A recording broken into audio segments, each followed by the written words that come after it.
hay criterios que pueden ser tomados en cuenta para justamente la selección de... Si es una cuestión de temperaturas, pues el lazo esclavo debe estar asociado a una temperatura rápida, mientras el lazo maestro debe estar asociado a una temperatura lenta. Por ejemplo, mire, este es un proceso en donde acá a través de la alimentación, la materia prima debe pasar tal vez a un reactor, pero antes de ingresar al reactor debe pasar por un sistema de intercambio de calor. Eso significa entonces que pasa primero el intercambiador. El intercambiador opera con un fluido de servicio, que lo que busca es regular la temperatura de la materia prima para que ingrese a la temperatura correcta al reactor. Entonces, si mi variable de control es la temperatura en el reactor, entonces una estrategia feedback puede ser, bueno, mido la temperatura en el reactor y si veo que no está en el valor que deseo, lo que voy a hacer es regular la temperatura de la materia prima, o sea, de esta alimentación que está acá. Pero fíjense que esa perturbación que se originó acá en la temperatura de entrada, primero afectó aquí y luego recién afectó aquí. ¿Ve? O sea, todo ese efecto ha ido viajando y modificando variables para llegar acá.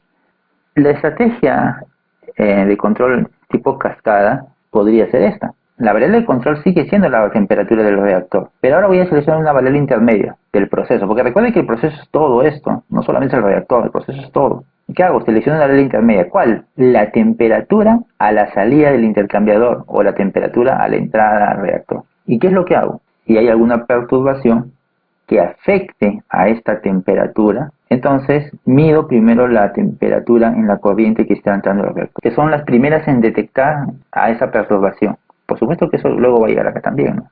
Mido esta temperatura, lo mando a un controlador y esa es la que manipula al elemento final. Y genero mi esclavo. Pero ¿cuál va a ser el set point para esta temperatura? Que no es una temperatura que empezaba controlarla. Pues el set point va a ser la salida del controlador de la variable principal. Aquí, esta temperatura es una temperatura rápida y esta es una temperatura lenta. ¿Por qué? Se dice rápida porque frente a una perturbación, por ejemplo aquí, esta va a cambiar más rápido que esta. ¿Y por qué va a cambiar más rápido? Porque está más cerca la perturbación, pues.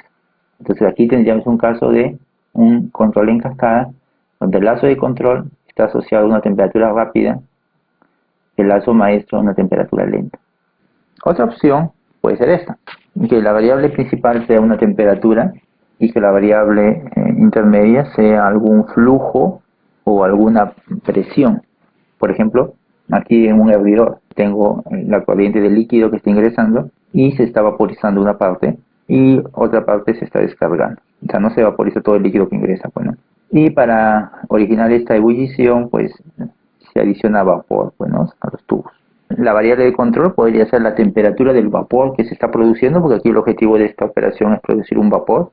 Esto podría ser, por ejemplo, el hervidor de una columna de destilación.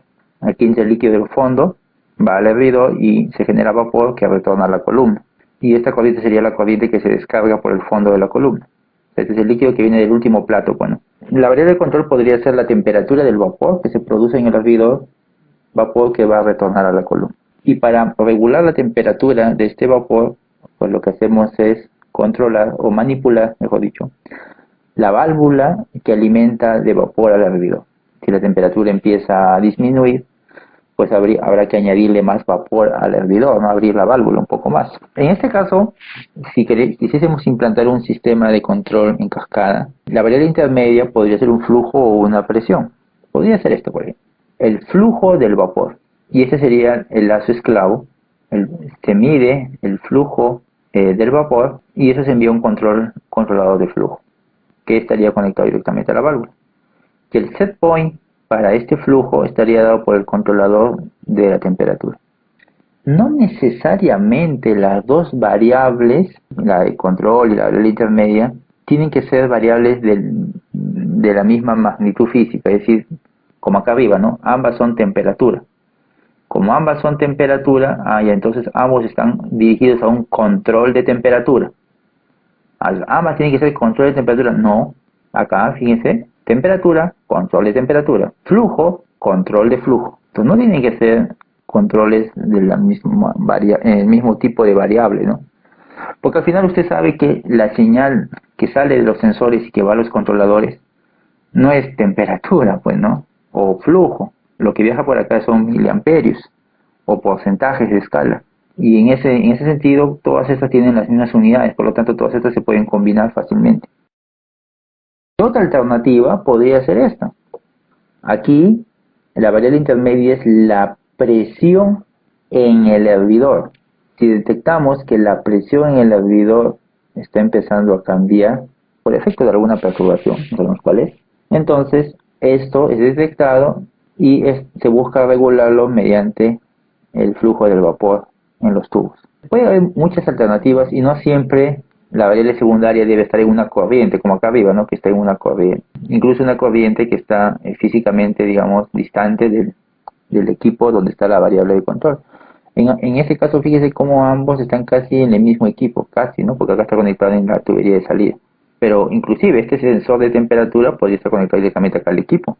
Pues ambos están conectados al equipo y podría así también tener una situación de este tipo. Al final lo que importa es cuando se hace el análisis de las dinámicas de las variables, ¿no? Porque uno tiene que analizar cómo es la dinámica para ver si la selección de la variable intermedia ha sido la adecuada. Otro ejemplo, si la variable de control puede ser la altura del nivel en un recipiente, y en este caso la variable intermedia podría ser un flujo. Por ejemplo, así, miren, vamos a suponer que tenemos un recipiente que está siendo alimentado a una corriente, a través de una válvula, y hay una corriente de descarga. Y el objetivo es controlar el nivel, la altura del nivel del líquido dentro de ese recipiente.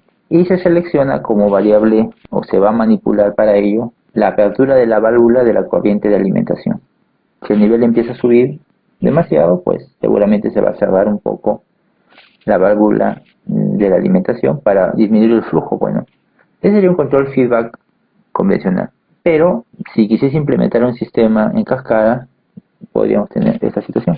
Tomamos como variable intermedia el flujo de la corriente de entrada y eso lo conectamos al control de flujo, a un control de flujo que va a manipular la válvula y que está comandada por el control de nivel, que es el control maestro. Ahora, puede ser acá un sensor de flujo, podría ser un sensor de presión también, ¿no? Para tener un control de presión, también podría ser eso. Eso va a depender ya de cómo se desee hacer el diseño. Tal vez una de las principales desventajas es que requiere una mayor implementación, ¿no? Porque ahora ya no es un solo sensor, ahora son dos sensores. Ya no es un solo controlador, son dos controladores. Ya no es un solo lazo en donde hay un único sistema de comunicación, cableado, por ejemplo. Ahora son dos. Entonces es una arquitectura ya un poco más compleja y siempre en ingeniería, siempre se dice, ¿no? Lo simple es lo mejor. Mientras más sencillas son las cosas, mejores. Mejor porque las probabilidades de que se funcionen mal, se malogren los componentes, se reduce porque si es un lazo simple y pocos componentes, es más barato, más económico. Cuando tengo un sistema más complejo, pues al haber más componentes, más elementos, entonces las opciones de que uno de esos componentes se dañe, se malogre, aumenta también, bueno, el costo, por supuesto que también va a ser mayor, ¿no? Entonces ahí hay una desventaja, ¿no? A veces, por supuesto que eso pasa por una evaluación siempre, ¿no? Económica, en donde, claro, puede costar, pero al final el resultado va a ser mejor, entonces si se pone en una balanza, conviene, ¿no?